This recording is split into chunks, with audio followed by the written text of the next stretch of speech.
presidente da República tem reiterado ofensas e ataques de inverdades a integrantes desta corte, em especial os ministros Luiz Roberto Barroso e Alexandre de Moraes, sendo certo que quando se atinge um dos integrantes, se atinge a corte por inteiro. Além disso, Sua Excelência mantém a divulgação de interpretações equivocadas de decisões do plenário, bem como insiste em colocar sob suspeição a rigidez do processo eleitoral brasileiro. Diante dessas circunstâncias, o Supremo Tribunal Federal informa que está cancelada a reunião outrora anunciada entre os chefes de poder, entre eles o presidente da República. Como afirmei em pronunciamento por ocasião da abertura das atividades jurisdicionais deste semestre, diálogo eficiente pressupõe compromisso permanente com as próprias palavras, o que, infelizmente, não temos visto no cenário atual. O Supremo Tribunal Federal, de forma coesa, segue ao lado da população brasileira em defesa do Estado democrático de direito e das instituições republicanas e se manterá firme em sua missão de julgar com independência e imparcialidade, sempre observando as leis e a Constituição. Ele é o chefe da Polícia Federal. Está subordinado diretamente a ele o diretor-geral da Polícia Federal, relatório de antes do nosso governo.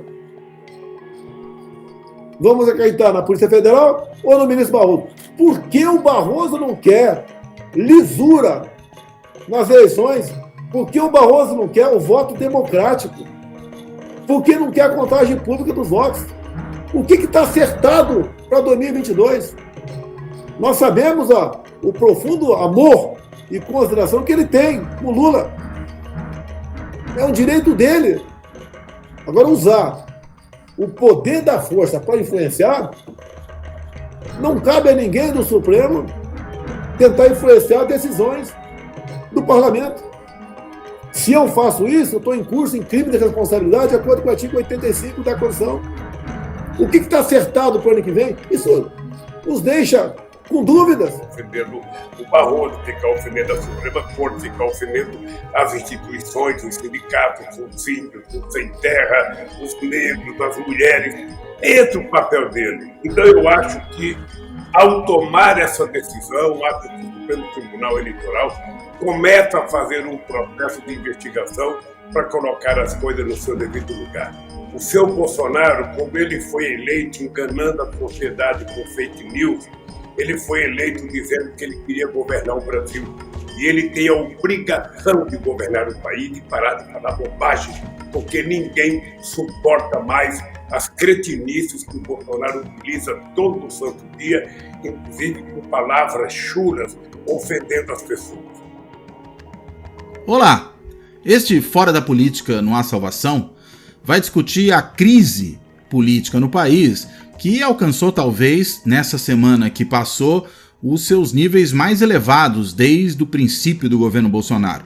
E olha que nós temos aí um governo que foi pródigo em produzir crises, em produzir tensões, em produzir situações graves do ponto de vista das relações políticas e, em especial, no que se refere à relação entre os ramos de governo, entre os poderes de Estado. E esse nível muito alto de crise política foi alcançado pelo fato de que o presidente, depois de bravatear muito acerca de possíveis fraudes eleitorais, lançar dúvidas sobre as urnas eletrônicas, fazer ataques ao ministro Luiz Roberto Barroso, ministro supremo que é, nesse momento, presidente do TSE, depois disso tudo, em vez de dar uma resposta conforme lhe havia sido solicitado pelo TSE, do ponto de vista do que seriam exatamente as fraudes, que problemas haveria, apresentar provas, o que ele fez foi uma live bizarra, daquelas lives de quinta-feira, mas essa aí talvez tenha atingido o grau máximo da bizarrice, em que ele levou ali algumas pessoas para tentar comprovar as suas teses. todas baseadas nas teorias da conspiração que circulam pela internet.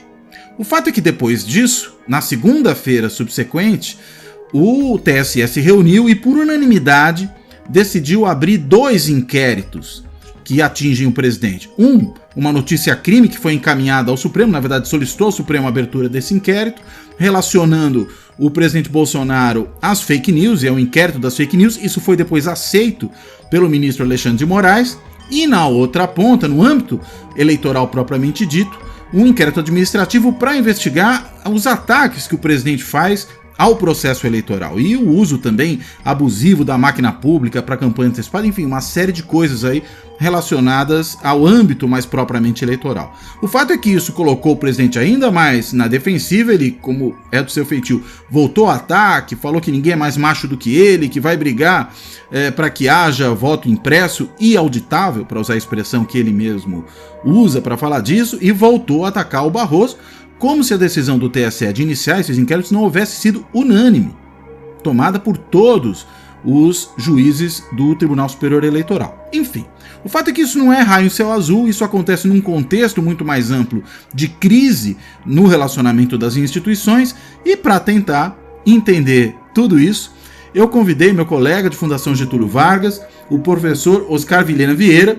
da Escola de Direito de São Paulo, né, a EDESP, da Fundação Getúlio Vargas, ou Direito de São Paulo agora, porque ele vai me corrigir daqui a pouco, né? As escolas aí tiveram um rebranding, a gente poderia dizer assim, tiveram uma certa mudança de nome e virou Direito de São Paulo, né? O Oscar, que é advogado, mas também é cientista político, tem mestrado, tem doutorado nessa área de ciência política, e eu peço para o Oscar, enfim, dando as boas-vindas a ele.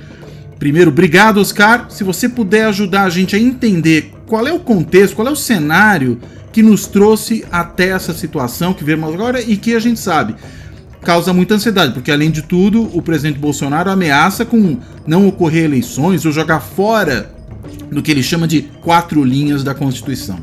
Bem-vindo, Oscar. Bom, prazer enorme, Cláudio, estar aqui com você. É uma honra poder conversar. Você é o cientista político que eu leio sistematicamente, então me sinto até constrangido de ser entrevistado por você, que na realidade devia ser o inverso, né? Eu é que te ouço, né, o tempo todo para tentar compreender aí como as questões políticas têm impactado o funcionamento das instituições, né, que é mais o meu campo, né? E eu te diria, antes de entrar especificamente vamos dizer, na borrasca dessa semana, né, de que a ideia de que as instituições brasileiras, elas por si são bem robustas, é uma ideia um pouco pobre a respeito do jogo político. Na realidade, as instituições elas são habitadas por pessoas, elas são ocupadas por pessoas. E no dia em que nós tivemos a eleição para o executivo, que é o centro das instituições políticas brasileiras, de uma figura hostil, não só à democracia, mas sobretudo aos valores progressistas da Constituição de 1988, é evidente que nós entramos numa trepidação muito forte. Quer dizer, as instituições brasileiras estão submetidas, desde 2013, eu diria, mas a partir de 2018, a um teste de resiliência que poucas instituições ao redor do mundo, quando submetidas a igual teste, resistem. Tá? Então, acho que isso nós temos que tomar como pano de fundo. Há uma ocupação cada vez mais perigosa das instituições, sob a liderança do presidente, que quer derrubá-las. Então, esse é o contexto. Tá? Bom, a questão que me parece muito relevante é que o Supremo Tribunal Federal e a Justiça Eleitoral no Brasil, elas têm uma proeminência em relação a justiças e a sistemas de justiça em outros países. Isso se dá por um conjunto enorme de motivos. A Constituição é muito grande, as competências do Supremo são superlativas, né? Ele foi sendo testado ao longo de 30 anos, ele ocupou um lugar muito grande. Aparentemente, né, há uma correlação entre sistemas que se fragilizam, com alta fragmentação partidária, há uma dificuldade de tomar certas decisões e, portanto, há uma transferência de responsabilidade para o Supremo. Então, o que eu diria é o seguinte: o Supremo é proeminente. A gente pode gostar ou não gostar disso, pode ser contra ou a favor. O fato é que ele é um ator central. E como um ator central que tem se demonstrado, talvez, o mais relevante na contenção dos atos de arbítrio do presidente da República e também na irracionalidade do enfrentamento da pandemia, ele se torna um alvo sistemático do presidente. O ataque do presidente ao Supremo não é um ataque aleatório, é um ataque dirigido a uma instância que tenha demonstrado uma capacidade de contenção, não de contenção de tudo, mas de contenção de algumas investidas contra os princípios democráticos, né? E, evidentemente, o TSE, que é um órgão, vamos dizer, irmão do Supremo, porque uma parte dos ministros do TSE é composta por ministros do Supremo, tá? Como nós sabemos, outra parte por ministro do STJ, uma parte por advogados que compõem o TSE. Ele tem um papel também que em poucos países é dado à justiça, que é a de acompanhamento do processo eleitoral. E demonstrou ao longo desses 30 anos uma capacidade, eu diria, muito importante de manter a integridade das eleições no Brasil, comparativamente a outros países, inclusive aos Estados Unidos. As eleições brasileiras são muito mais precisas, eficientes e limpas. Tá?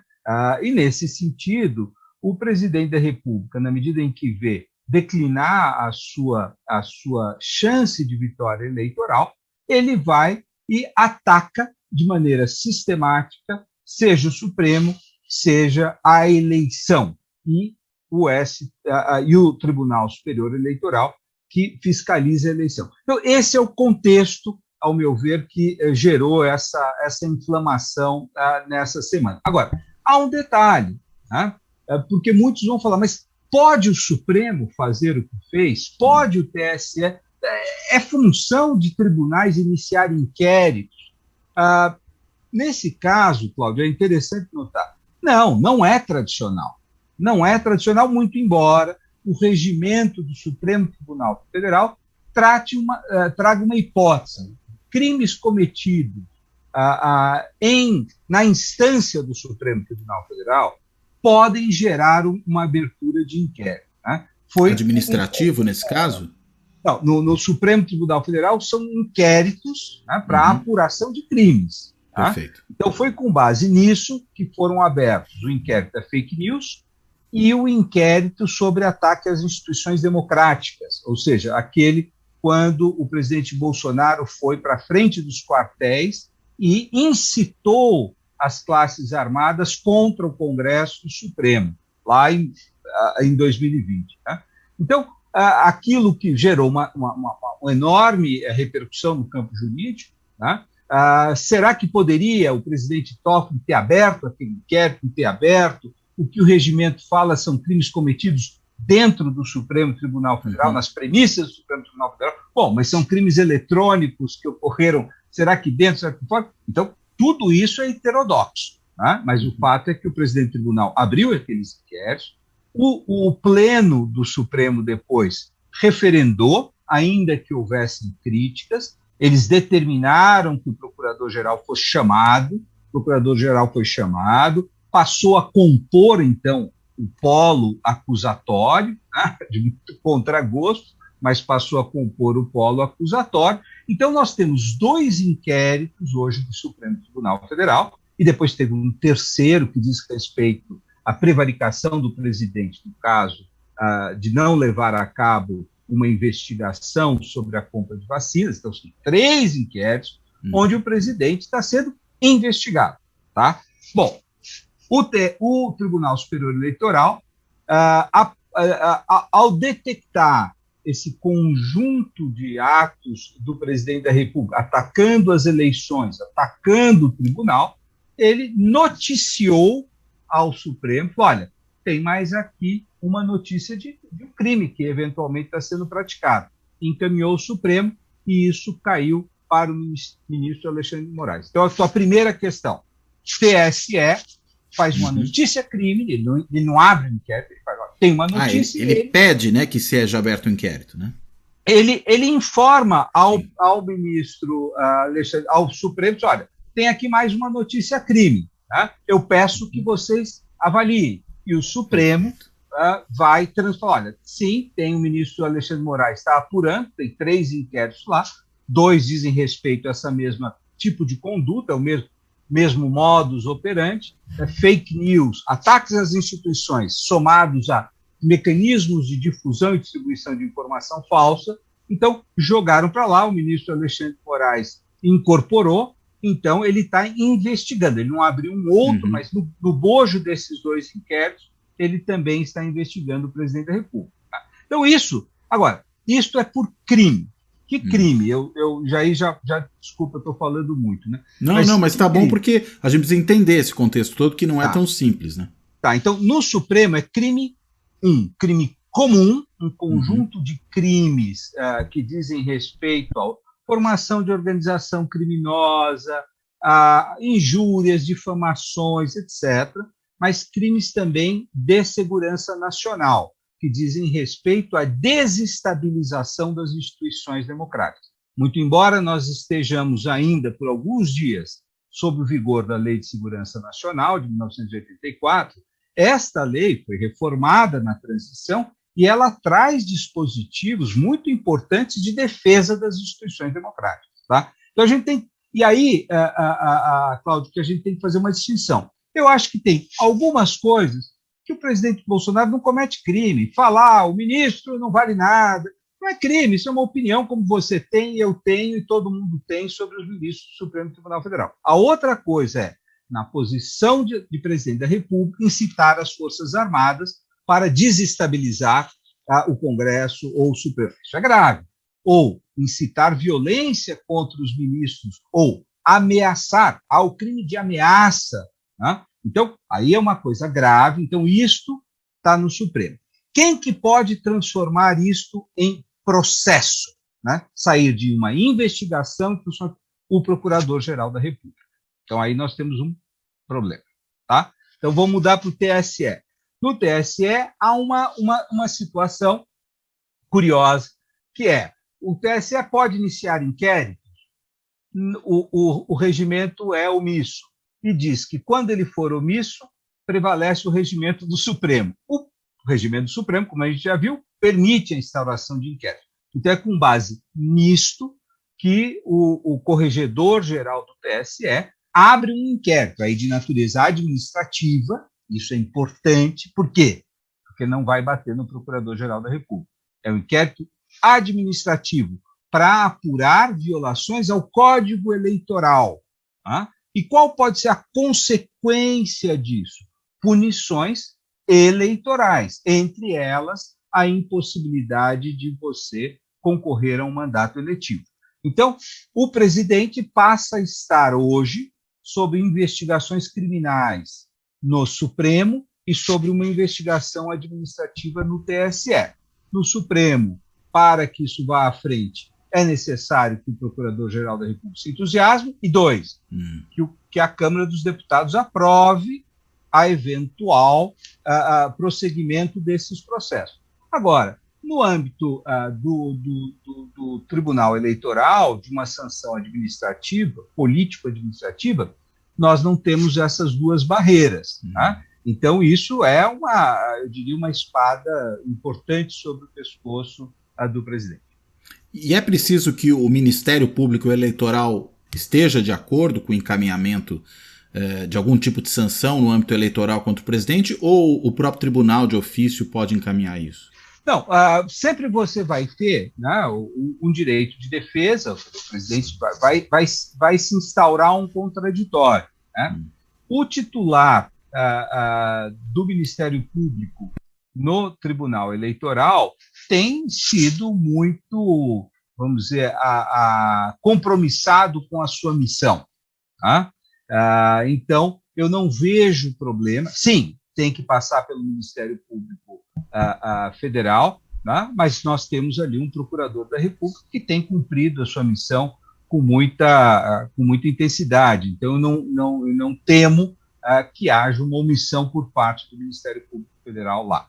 E não há nada que o Procurador-Geral da República, não. No caso aí o Augusto Aras, que, enfim, a gente sabe que tem uma boa vontade muito grande com o presidente da República, não há nada que ele possa fazer para impedir esse processo, né? Não, porque também é mandatado, né, e ele não pode ser retirado, a não ser que cometa alguma falta muito grave, etc. Então, a tendência é que esse é o promotor natural do caso. Né? Ele é que vai tocar esse caso.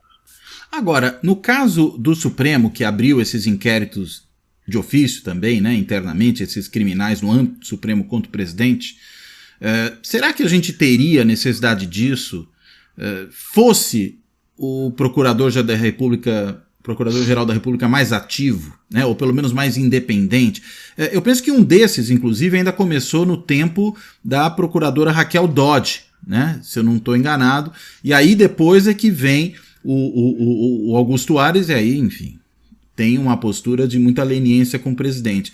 Mas talvez o Supremo não esteja sendo ativo bastante, não tanto pelo poder legislativo, a gente fala que muitas vezes o judiciário começa a agir, ou os atores do sistema de justiça começam a agir, quando os atores do sistema político representativo não fazem aquilo que, enfim, se espera que eles façam, o que para que existe uma demanda social grande que seja feito. E aí vem o Supremo, ou vem outros órgãos do judiciário, ou mesmo do Ministério Público, e agem. Agora, nesse caso em particular, né, dos crimes aí que vão sendo cometidos, a gente tem aquela pilha de impeachments contra o presidente na Câmara, enfim, mas o próprio PGR falou há um tempo atrás que investigar o presidente não é problema dele, é problema do Legislativo, né? Mas a gente também tem uma série de outros temas que, enfim, não estão necessariamente relacionados aos pedidos de impeachment, que também pediriam a ação dele. Se ele não age o próprio Supremo, né? E aí eu te pergunto, né, se é isso mesmo, e acrescento só uma segunda questão, né, para pensar nisso.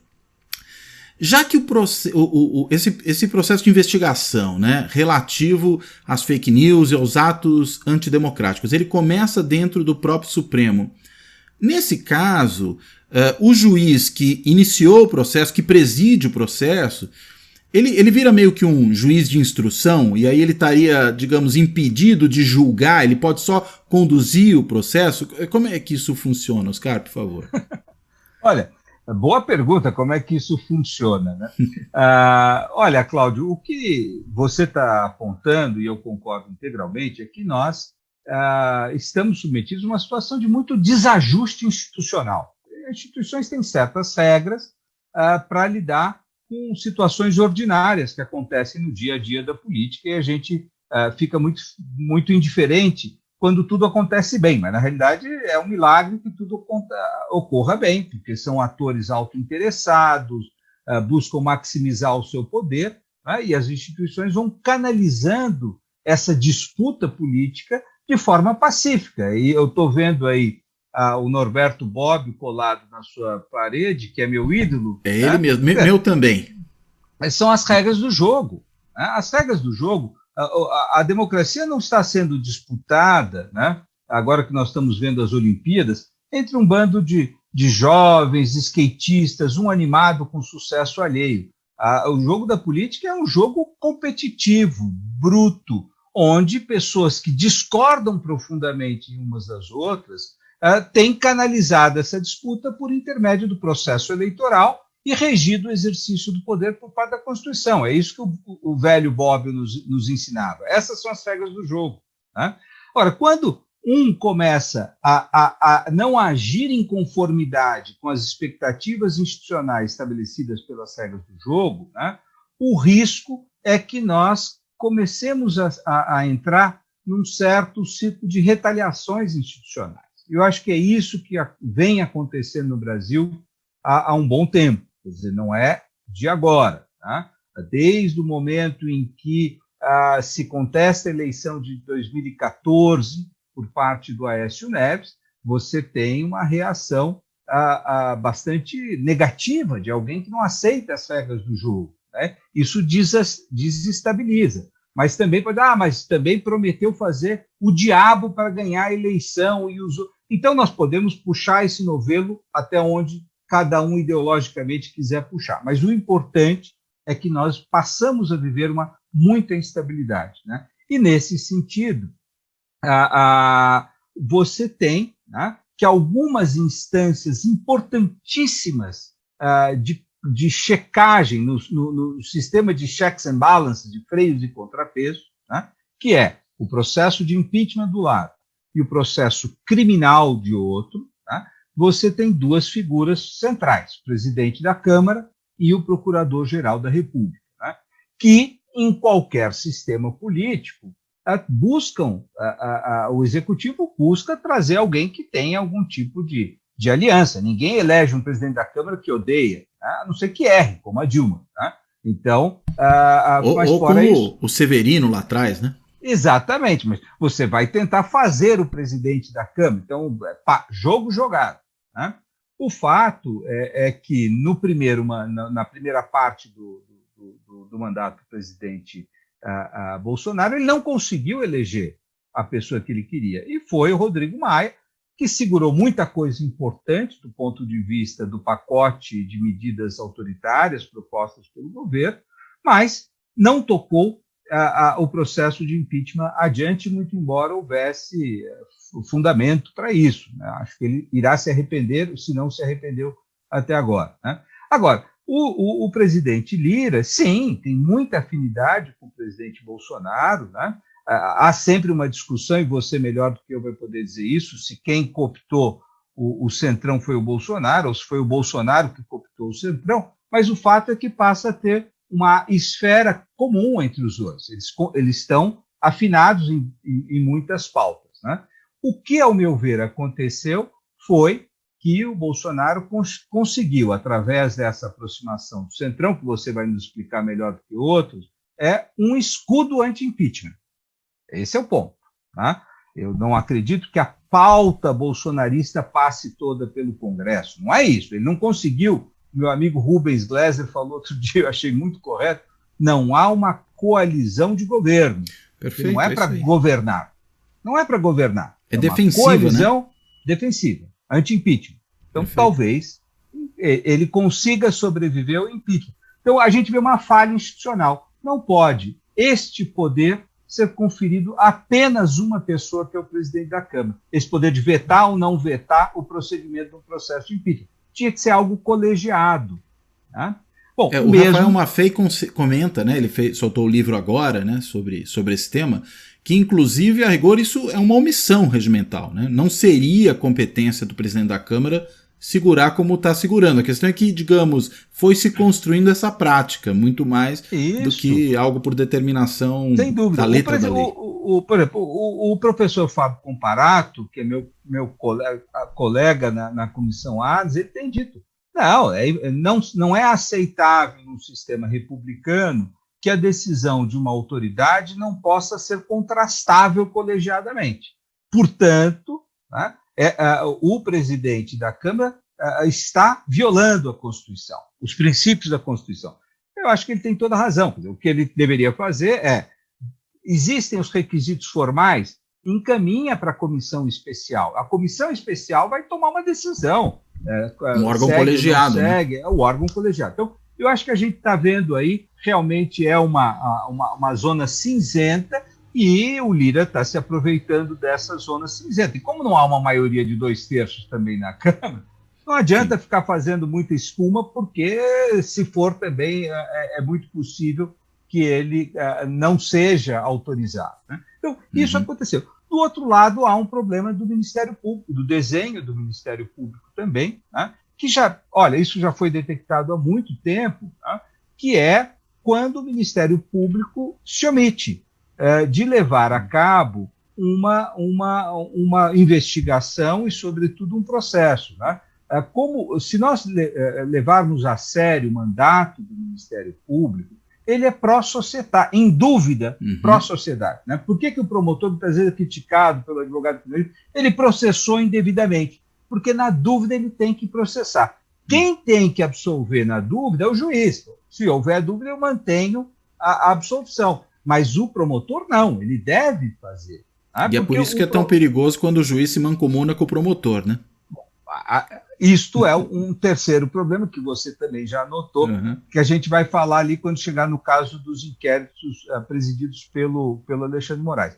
Então, eu acho que nós, pelo menos para nós que adoramos instituições, não dá mais para dar tanto ou poderes tão importantes a figuras individuais que, se não agirem de acordo com os seus mandatos institucionais, ele breca o sistema. Né? Então, a gente vê que tem uma falha e essa falha é uma falha grave. Ora, esta falha é que está se buscando contornar dentro do aparato judicial. No fundo, é isso. O que o Supremo está tentando fazer é contornar algo que deveria estar sendo processado dentro dos órgãos de investigação, seja a Câmara, seja o Ministério Público. Né?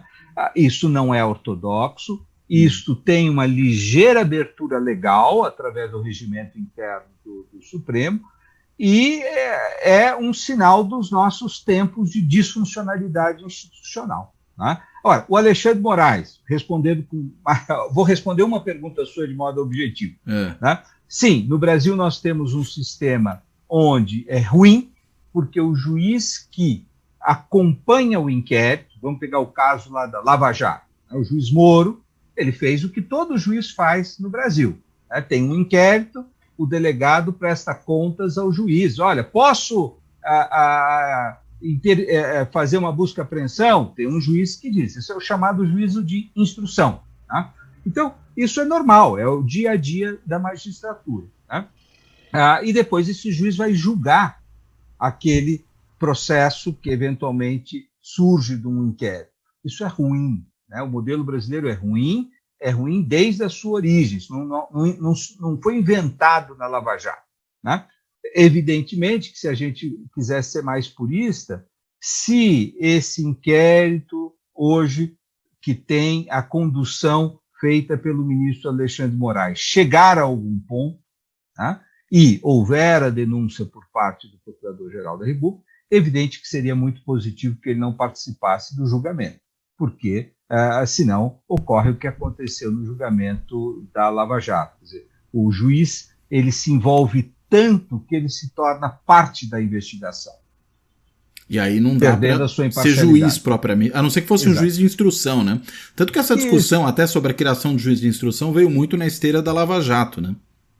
Você veja, não é que a gente não tenha experiência. Aqui em São Paulo, até por uma questão gerencial, há mais de 2 décadas, você criou, tá, um setor do Tribunal de Justiça de São Paulo que, na capital, acompanha todos os inquéritos. Então, se você tiver um inquérito de homicídio, né, enquanto ele vai sendo conduzido pela autoridade policial, presta-se conta a um juiz, que é o juiz de instrução.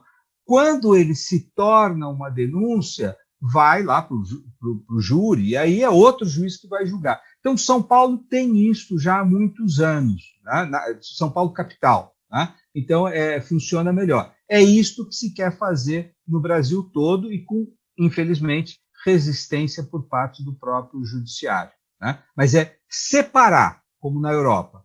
Um juiz acompanha a instrução, outro juiz julga. Aliás, é interessante, né? Essa mescla de funções, ela também, de alguma forma, ocorre em outro nível, né? Mas na própria justiça eleitoral, né? Porque a justiça eleitoral, ao mesmo tempo que atua, digamos, na adjudicação de eventuais contenciosos eleitorais, né, partidários, etc., ela é também um órgão administrativo, operacional, para organizar as eleições. Né? E normativo. Como? E normativo. E normativo. Ela faz... Porque como você só pode legislar sobre direito eleitoral 1 ano antes da eleição, Isso. E surgem muitas questões, o tribunal faz medidas normativas. Então ele legisla, ele administra e ele julga. Exato. É complicado. E eu estou pensando até nessa situação que o ministro Luiz Roberto Barroso acabou se metendo. Porque existe esse ataque do presidente ao processo eletrônico de votação, à lisura das eleições, e ele, não apenas como um juiz de uma corte que pode julgar depois se houve algum tipo de problema, mas como o gestor da organização eleitoral que nós temos no Brasil, que é judicial, ele precisa defender de alguma maneira o seu órgão, né? Ao defender o seu órgão, a organização que ele preside também do ponto de vista operacional, e aí eu não estou entrando na questão judicial, né, mas estou pensando na questão da organização do processo eleitoral, da lisura do pleito, enfim, que tudo ocorra bem, inclusive do ponto de vista da logística. Eu vi esses dias o ministro Barroso apontando que um dos problemas de ter voto impresso é um problema de logística, você carregar aquele monte de papel de um lado para o outro. Então, ou seja, ele acaba ficando numa situação ambivalente, né, desse ponto de vista. Veja, olha, então, mais uma vez eu apelo para você, você está sendo muito gentil de fazer perguntas que você já sabe as respostas. Veja, em outros países, né, Cláudio, sempre a grama do vizinho parece melhor, né? Mas quando quem regula as eleições e implementa são, por exemplo, as assembleias legislativas, como nos Estados Unidos. Né? Basicamente, é o próprio legislador, às vezes em alguns estados, é um desastre. É pior, né? É muito pior. Então, melhor deixar assim. Às vezes você tem uma comissão independente, né? O México tem uma tradição nesse sentido. Enfim, também tem os seus problemas. O Brasil criou aí no período Vargas essa estrutura que eu acho que, comparativamente a outros países, é muito positiva. Eu acho que nós estamos na frente de outros países. Tem defeitos, mas é melhor do que a grama dos vizinhos. Quem tá? não tem defeitos, né? Quem não tem defeitos.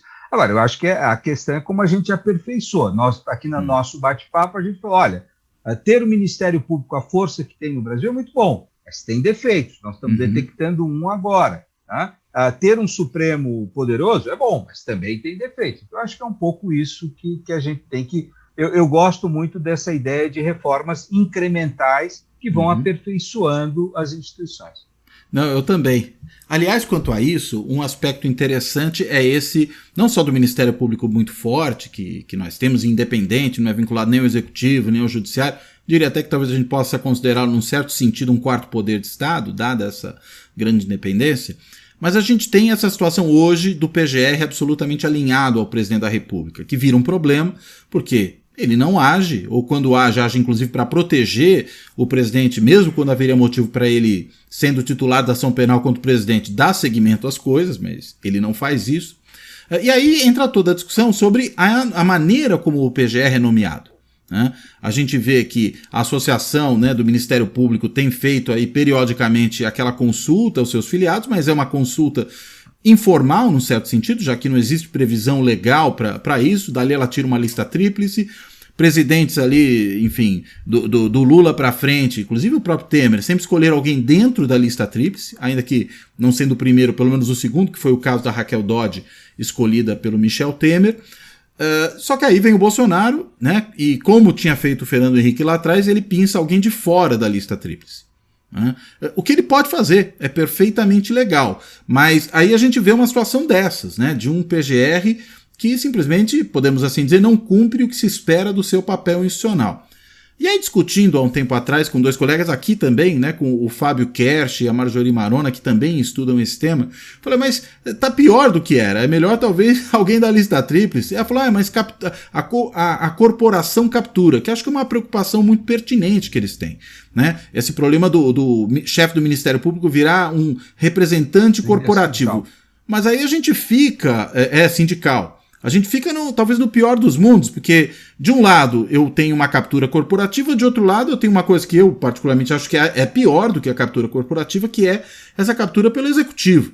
Porque a outra, com todos os seus problemas, pelo menos do ponto de vista da ação externa, mesmo abusando muitas vezes das suas prerrogativas, pelo menos ele cumpre uma função de freio, que a gente hoje não tem. Dá para a gente pensar em alguma solução que não seja nem a captura corporativa, nem a captura pelo executivo? Então, veja, mais uma vez, vamos lá. O promotor, o procurador-geral, né, se pega na Inglaterra, ele é o promotor da coroa. Né? Ele é indicado pelo governo. Né? Nos Estados Unidos, ele é o ministro da Justiça, é o Attorney General. Né? Ele é um funcionário do presidente da República, é um assessor do presidente. Os modelos não são muito bons. Tá? Quer dizer, como é que, na realidade, o promotor, ele em alguma medida encabeça a política criminal do país. Tá? Ele que vai dizer como é que eu disponho dos meus recursos para perseguir crimes. tá? E, portanto, tem que ter algum tipo de controle democrático, né? E do controle democrático é a indicação do chefe, né? Mas, evidentemente, isso parte do pressuposto que o chefe não cometesse crimes, né? Ora, quando o chefe comete crimes, que é muito comum em qualquer país do mundo... E muitas vezes muitos crimes, né? Muitos crimes, isso se torna difícil, tá? Bom, eu gosto de um modelo, Cláudio, que é o seguinte: mantém-se como está, tá? Mas quando há uma notícia crime relativa ao membro do alto escalão executivo, presidente ou dos seus ministros, o Congresso nomeia um promotor especial para investigar aquilo, tá? Então, no caso americano, onde o procurador-geral tem muito pouca liberdade, ele é muito, ele está submetido ao presidente da República, né? Então, Clinton, nós assistimos isso, Nixon, nós assistimos isso, o Congresso nomeia um promotor e esse promotor tem amplos poderes para fazer, né, uma investigação. Então, é uma espécie de CPI, só que uma CPI liderada por um profissional. Tudo bem, o Congresso está respaldando, são os poderes investigatórios do Congresso, mas com alguém com muito poder e competência técnica para buscar aquela investigação. Que adentra o âmbito judicial, né? Eu gosto muito desse modelo, porque você não cria... veja, quem guarda o guardião, né? Então, é uma coisa infinita. Então, o que você tem que criar são mecanismos paralelos pelo qual um não está funcionando, o outro entra em jogo, tá? Então, eu acho que isso seria... Agora, para ficar aí na discussão brasileira, entre o presidente poder escolher qualquer um e ele escolher dentro de uma lista, eu prefiro a escolha dentro de uma lista, né? Você falou, o Fernando Henrique não teve essa situação porque não havia lista ainda no governo do Fernando Henrique. Ele foi lá e escolheu alguém que era compatível, no caso, o seu vice-presidente da República, era um homem, Marco Maciel, muito hábil. Olha, tem um procurador-geral da República, um procurador da República ali que é muito bom, fez Yale, um cara espetacular, e era realmente muito gentil, mas particularmente gentil com o presidente, né? Agora, era a competência dele escolher, né? Como foi competência do presidente Lula, só que com um viés mais corporativo aceitou, né, uma demanda corporativa de escolher entre aqueles que fossem listados pela classe, né? Eu acho que isso no contexto brasileiro, é uma boa, deveria ser transformado em norma constitucional. Agora, não vejo outra alternativa senão a possibilidade de que, havendo conflito de interesse, o Congresso, em termos da CPI, com minoria do Congresso, possa suscitar a necessidade de convocação de um promotor independente para lidar esses casos. Eu acho que isso resolveria, em grande medida, o problema brasileiro. E aí tanto faz, no fim das contas, a questão, digamos, de ser ou não ser da lista, né, desse ponto de vista. Tanto faz. E a outra coisa é que você tem o Conselho do Ministério Público pode derrubar a decisão do Procurador-Geral. Talvez seja a melhor solução, né? Sim, mas aí também é corporativa. Corporativa, é verdade. Eu gosto de ter vários mecanismos ao mesmo tempo. Quer dizer, sim, vamos dar ao Conselho Superior a possibilidade de se contrapor ao Procurador-Geral e, ao mesmo tempo, vamos dar ao Congresso Nacional a possibilidade de nomeação de um procurador independente, né? E é assim que eu acho que ninguém teria um monopólio para poder sentar em cima de alguma coisa. Já que hoje, no fim das contas, já não tem não só nenhuma das duas, né? Como essa solução alternativa ainda que oficiosa, que se adotou ao longo do tempo, da lista escolhida pela associação, além de tudo é uma associação que, digamos, é dos procuradores nacionais da República, né? Isso. Especificamente de um grupo dentro do Ministério Público Federal, né? E isso, veja, enfim, acho que nós dois coincidimos nisso, somos muito pouco corporativistas, sabemos o problema do corporativismo no Brasil, porque isso vai gerar a situação de que a Polícia Federal também vai querer, os auditores da Receita também vão querer, e aí você não tem mais um governo democrático funcionando. Não importa muito se você elege A ou B para mudar as políticas, porque na realidade são as corporações que dominam o modo pelo qual implementam os seus mandatos, né? Então eu tenho um pouco de incômodo com isso. Agora, acho que é melhor, vamos dizer, é menos pior do que no caso do Procurador-Geral da República, onde ele tem um mandato que inclui a possibilidade de investigar o próprio presidente, que seja o presidente a nomeá-lo. Né? Outro defeitinho paralelo que a gente foi notar no Brasil, né, do sistema de nomeação dos ministros supremos. Também não é ruim, é muito bom, grande parte dos presidencialismos no mundo usam esse. Agora, o fato dos senadores serem julgados pelo Supremo muda um pouco. Por quê? Porque eles elegem, eles que vão fazer a sabatina sobre um futuro juiz que irá julgá-los. Então, é por isso que no Brasil também as sabatinas são predominantemente simpáticas. Você não vai querer comprar briga com aquele que tem lá um processo, vai eventualmente julgar um processo contra você, né? Sim. Agora, nos outros exemplos que você deu, né, das outras corporações, Polícia Federal, procuradores da Fazenda, a gente está falando aí também de corporações que, de alguma forma, são subordinadas ao Poder Executivo, né? Enquanto que no Ministério Público, essa subordinação não existe, né? E aí a gente, digamos, tiraria a autoridade do Poder Executivo de gerir um órgão sob a sua jurisdição. Embora a gente veja agora, por exemplo, o problema que é esse uso, ou pelo menos isso que parece ser uma tentativa de uso, da Polícia Federal pelo presidente. A gente viu até a Polícia Federal abrindo inquérito contra a CPI. Né? E aí a coisa vai ficando muito estranha, né? Vai ficando estranho. Evidente, é o que a gente falou. Você desenha as instituições para uma situação de certa normalidade, onde as pessoas têm uma certa reverência a regras do jogo. Agora, quando tem alguém que realmente não tem nenhuma reverência a isso, ele usa as regras do jogo de uma maneira inaceitável do ponto de vista ético. Né? Então ele vai nomear reitores, não pela sua qualificação científica, mas porque eles perseguem outros professores que eventualmente falem mal do governo. Ele vai nomear o presidente de uma instituição de pesquisa, seja o IBGE, o IPEA, não estou falando agora do caso concreto, né? Não porque saibam fazer pesquisa, mas porque estão afinados com a sua agenda. Então você começa a distorcer, né, a função. É muito importante, Cláudio, eu acho que nessa discussão sobre instituições, né, no Brasil, estão funcionando bem, não estão funcionando bem, é evidente que elas estão funcionando mal, tá? Mas o modo como, ao nomear uma pessoa que é contraposta ao mandato institucional de uma instituição, ela neutraliza o funcionamento da instituição. Vamos pegar o IBAMA. Né? Eu não posso nomear quem eu quero para o IBAMA. Eu tenho que nomear alguém que seja compatível com aquilo que a lei que criou o IBAMA diz para que serve o IBAMA. Se a função do IBAMA é fiscalizar as violações contra o meio ambiente, eu preciso ter alguém qualificado para fazer isso e afinado com isso.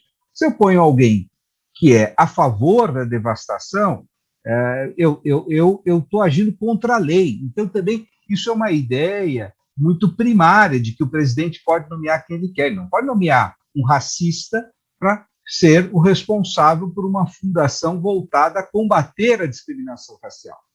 Né? Então, um pouco do que a gente está assistindo é uma tentativa de ocupação das instituições. Como ele não tem maioria para alterar grandes leis, não pode acabar com o Estatuto da Criança e do Adolescente, não pode acabar com a legislação ambiental, não pode acabar com...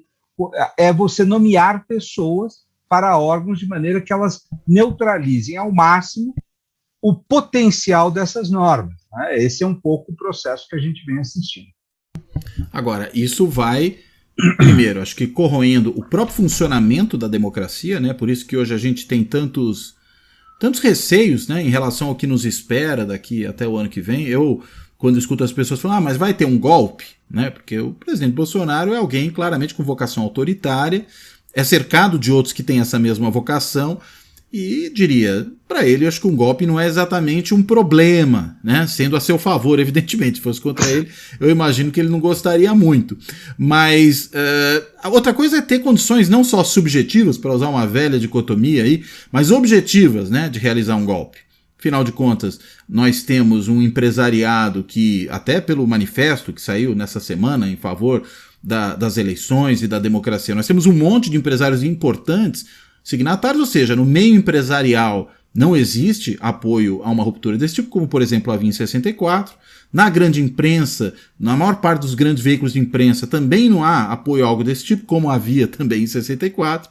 Não existe apoio no Congresso para um golpe, até onde a gente percebe, ainda que o Centrão, né, que tem lá uma maioria ou algo perto disso no Congresso, apoie o presidente.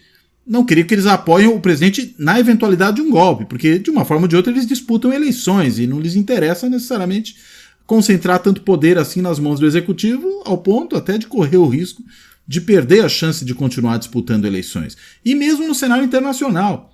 Né, os Estados Unidos apoiaram lá o golpe de 64, não creio que apoiariam algo assim. O entorno também não é favorável. Ou seja, mudaram muito as condições. Agora, a despeito disso tudo, o fato é, a gente tem uma democracia sob estresse constante e a própria crença das pessoas nas instituições vai sendo minada. Pesquisas aí mostraram recentemente que as pessoas já estão duvidando mais da urna eletrônica do que duvidavam no passado. Parece uma coisa similar ao que ocorreu com a vacina, né? O governo atacou tanto as vacinas que caiu a crença nas vacinas. Aí, com o tempo, voltaram a acreditar nas vacinas, porque perceberam que é a melhor solução. Mas com as urnas, essa retomada ainda não aconteceu, né? Não, sem dúvida nenhuma. Eu acho que você está fazendo um quadro muito, muito interessante, né? Que é esse. Os elementos externos a uma eventual sedução das Forças Armadas para bancar o golpe não estão presentes. Né? Esse manifesto do PIB brasileiro, que alguns professores foram convidados, entre eles você e eu, para assinar, né?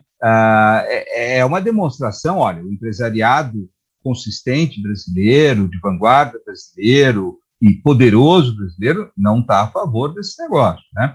Eu participei ontem ontem, quarta-feira, só para falar, a gente está gravando isso na quinta-feira, dia 5. Desculpa, de uma reunião que era OAB, CNBB, né, ABI, a Sociedade Brasileira de Progresso da Ciência, Comissão ADES, de respaldo às decisões do TSE e do Supremo. Né? Veja, OAB e CNBB, lá em 1964, não estavam nessa posição, né, de guardiões da democracia. Tá? Então, nós temos, sim, uma situação onde a sociedade civil, o meio empresarial, mesmo certos setores religiosos estão muito claramente preocupados. Então, e o contexto internacional também não é favorável após a eleição do Biden a qualquer tipo de golpe no Brasil. Então, os militares, evidentemente, teriam que vamos dizer, ser de um grau de responsabilidade venezuelano para entrar nessa brincadeira. Quer dizer, é o que aconteceu na Venezuela. Né? Então, aí eu acho que a gente tem um pouco ainda que com sinal ideológico trocado, né? Sim, mas o mal pode ser de esquerda ou de direita, sendo mal, né, é deplorável o autoritarismo. Né? Então, o que me preocupa, Cláudio, só para complementar o que eu concordo com você, né, é que o Brasil tem muitos fios desencapados. Né? Então, o velho Bobbio aí falava das promessas não cumpridas da democracia. Quando a democracia não atende às demandas da sociedade, é evidente que vai criando descontentamento e ressentimento, o que é um campo fértil para o populismo. Né? E o Bolsonaro só se elegeu porque o brasileiro estava desencantado com as suas classes políticas. Eu acho que não tem outra explicação muito maior do que essa. Né? Então, evidentemente, você tem esse problema. Nós não temos, as pessoas não estão bem, não estão satisfeitas. Não?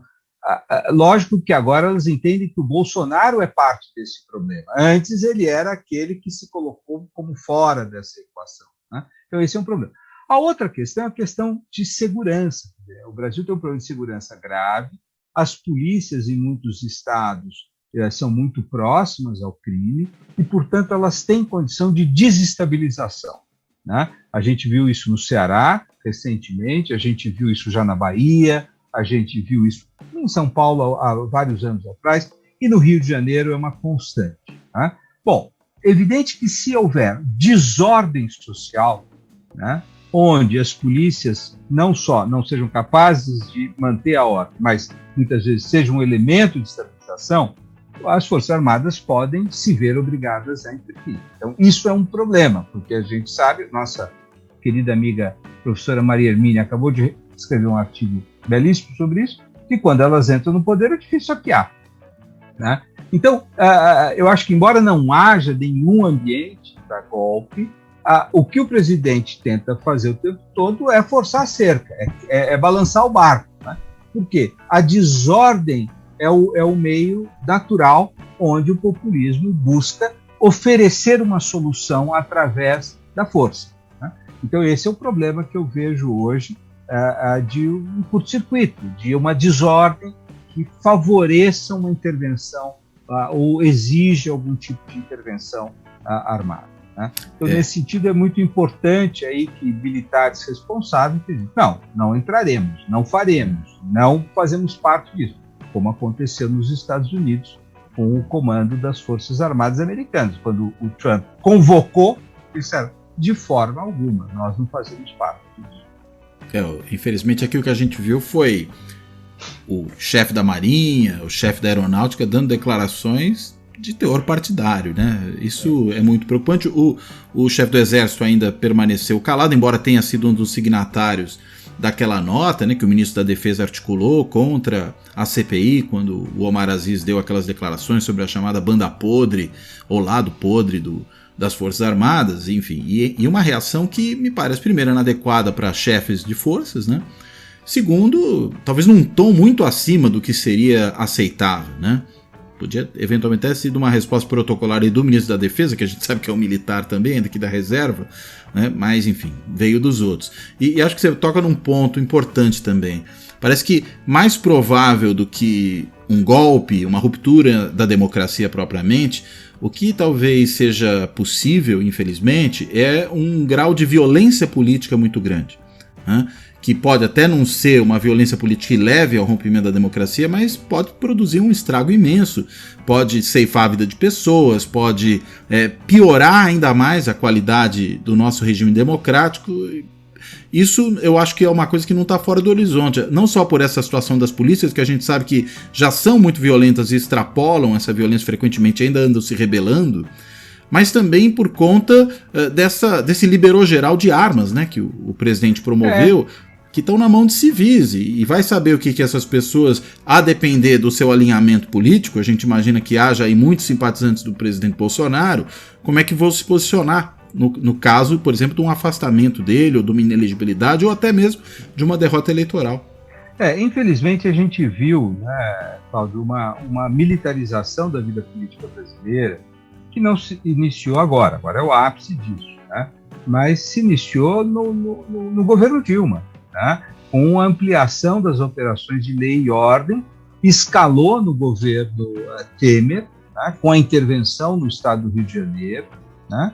E, evidentemente, isto foi uma consequência da incapacidade do Estado brasileiro, não só da União, mas dos Estados, de reformarem os seus aparatos policiais, de modernizarem os seus aparatos policiais, de proverem as polícias de uma capacidade profissional de manutenção do Estado de Direito, né?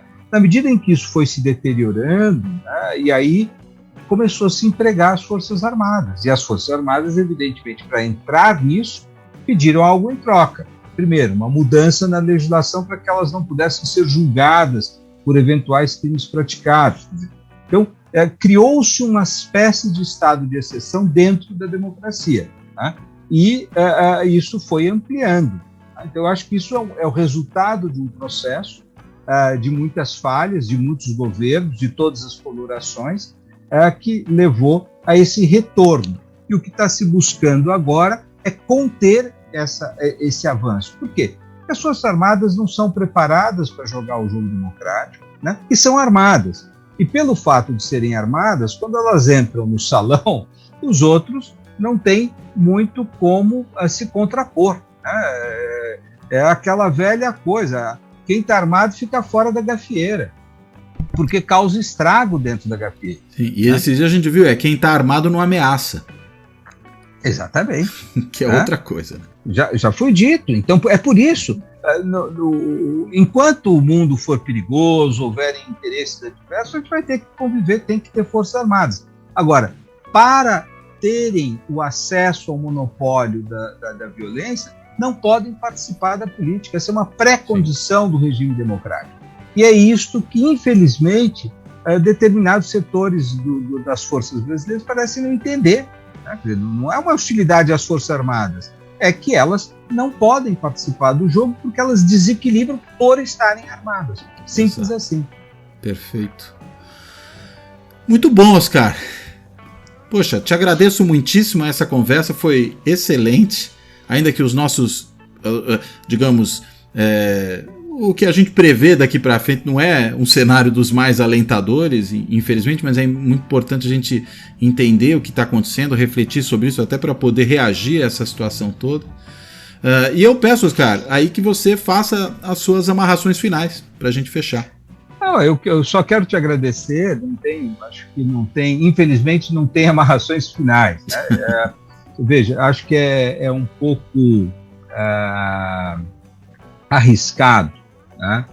Dar que está tudo funcionando bem. Isto é o sistema democrático, é um sistema de embate. Na realidade, nós temos sinais muito claros de que há uma disfuncionalidade, um desajuste das instituições. E isso impõe a todos os setores democráticos colaborarem para proteger a democracia. A democracia não se protege a si mesma, ela tem alguns mecanismos de proteção, mas depende, sobretudo, da sociedade abraçar as instituições, reforçar as instituições e permitir que elas atravessem essas borrascas. Eu acho que esse é o momento, pelo menos por precaução, que todos nós devemos nos preocupar com a própria possibilidade que a democracia não trafegue bem. Né? Eu acho que isso é importante. Eu acho que é um momento de cautela, um momento em que todos devemos estar, independentemente das nossas posições ideológicas, afinados com a necessidade de defesa da democracia. Muito bom. Bem, Oscar, então, reforço aqui o agradecimento. Obrigado pela conversa, obrigado, enfim, por tudo que você ajudou a gente a entender melhor aqui durante esse programa. E com isso, eu agradeço também, como eu sempre faço, a quem nos assiste no YouTube, a quem nos ouve nos podcasts. Lembrando que agora dá também para ler o blog do Fora da Política Não Há Salvação no site da Carta Capital. Convido quem ainda não conheceu que vá até lá. E dizendo tudo isso, eu encerro. Até a próxima.